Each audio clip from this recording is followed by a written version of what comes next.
சற்று முன் கூடிய விரைவில் ஆளுநர் ரவி ராஜினாமா, உச்ச நீதிமன்றம் கொடூர தீர்ப்பு. அதாவது சட்டமன்றங்களில் நிறைவேற்றப்பட்ட மசோதாக்களுக்கு ஆளுநர் குடியரசுத் தலைவர் ஒப்புதல் அளிக்க கால அவகாசத்தை நிர்ணயித்து உச்ச நீதிமன்றம் தீர்ப்பு வழங்கியிருக்கிறது. இதற்கு எதிராக மத்திய அரசு கோரிக்கை வைத்த நிலையில் நீதிமன்றம் அதை நிராகரித்துள்ளது. மசோதாக்களை நிறைவேற்றும் விவகாரத்தில் ஆளுநர் குடியரசுத் தலைவருக்கான கால நிர்ணயம் குறித்து உச்சநீதிமன்றம் வழக்கில் இருந்து தீர்ப்பு தொடர்பாக குடியரசுத் தலைவர் திரௌபதி முர்மு 14 கேள்விகளை எழுப்பியிருந்தார். இது தொடர்பாக உச்சநீதிமன்றம் விசாரணையை மேற்கொண்டு வருகிறது. இன்று இறுதிக்கட்ட விசாரணை நடைபெற்ற நிலையில் மத்திய அரசு முன்வைத்த கோரிக்கையை நீதிமன்றம் நிராகரித்துள்ளது. தமிழக சட்டமன்றத்தில் நிறைவேற்றப்பட்டு ஆளுநர் ஒப்புதலுக்காக மசோதாக்கள் அனுப்பி வைக்கப்பட்ட நிலையில் மசோதாக்களுக்கு குறிப்பிட்ட காலத்தில் ஆளுநர் ஒப்புதல் அளிக்காமல் கிடப்பில் போட்டு வைத்திருந்தார். இது தொடர்பாக உச்ச நீதிமன்றத்தை தமிழக அரசு நாடியிருந்த நிலையில் ஆளுநரும் குடியரசுத் தலைவரும் மசோதாக்களுக்கு குறிப்பிட்ட காலங்களுக்குள் ஒப்புதல் அளிக்க வேண்டும் என்று நீதிமன்றம் தீர்ப்பளித்திருந்தது.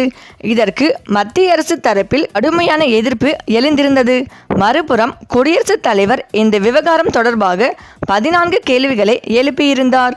இந்த கேள்விகள் குறித்து உச்சநீதிமன்றம் வழக்கு விசாரணையை மேற்கொண்டது. உச்சநீதிமன்ற தலைமை நீதிபதி B.R. கவாய், நீதிபதிகள் சூரியகாந்த், விக்ரம்நாத், B.S. நரசிம்மா, அதுல் எஸ் சத்துர்கர் ஆகியோர் அடங்கிய அமர்வு இந்த வழக்கை விசாரித்தது. வழக்கு விசாரணையில் கேரளா மற்றும் கர்நாடகாவைச் சேர்ந்த வழக்கறிஞர்கள் ஆஜராகி தங்கள் தரப்பு வாதங்களை முன்வைத்திருந்தனர். குறிப்பாக தமிழக அரசு தொடுத்திருந்த வழக்கில் ஆளுநர் மற்றும் குடியரசுத் தலைவர் விவகாரம் தொடர்பாக உச்சநீதிமன்றம் அளித்துள்ள தீர்ப்பை ரத்து செய்யக்கூடாது என்று வலியுறுத்தியிருந்தனர். இதனை அடுத்து இன்று வழக்கு விசாரணைக்கு வந்த நிலையில் மத்திய அரசு தரப்பில் ஆஜராகி இருந்த சோலிசிட்டர் ஜெனரல் துஷார் மேத்தா தமிழக அரசு தொடுத்த வழக்கில் ஆளுநர் மற்றும் குடியரசுத் தலைவர் தொடர்பாக உச்சநீதிமன்றம் வழங்கியிருந்த தீர்ப்பு தவறானது என்று கூற வேண்டும் என வாதங்களை முன்வைத்திருந்தார்.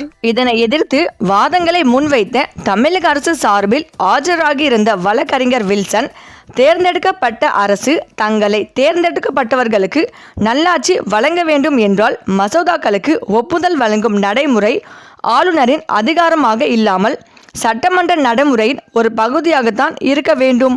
குடியரசுத் தலைவர் எழுப்பிய கேள்விகளுக்கு ஆளுநர் வழக்கின் தீர்ப்பிலேயே பதில் இருப்பதால் இந்த மனுவை தள்ளுபடி செய்ய வேண்டும்.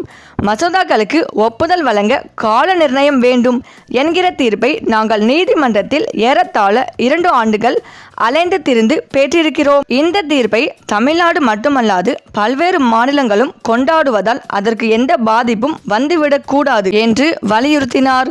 வில்சனின் வாதத்தை குறுக்கிட்ட தலைமை நீதிபதி ஆளுநர் வழக்கின் தீர்ப்பை சரிபார்க்கும் விவகாரத்துக்குள் நாங்கள் செல்ல மாட்டோம் என்று திட்டவட்டமாக கூறினார். இந்த நிலையில்தான் உச்சநீதிமன்றத்தின் தீர்ப்பு தமிழக அரசுக்கு சாதகமாக வரும் பட்சத்தில் உள்ளதால் கூடிய விரைவில் ஆளுநர் ரவி ராஜினாமா செய்யப்படுவார். புதிய ஆளுநர் குறித்து அறிவிப்பு விரைவில் வெளியாகலாம் என்று சொல்லப்பட்டு வருகிறது. அதன் பேரிலே ஜனாதிபதி திரௌபதி அவர்களை நேரில் சந்தித்து ஆளுநர் ரவி ராஜினாமா செய்யப்படுவார் என்றும் எதிர்பார்க்கப்பட்டு வருகிறது. சரி, இந்த வீடியோ பற்றிய உங்கள் கருத்துக்களை கமெண்ட்ல சொல்லுங்க.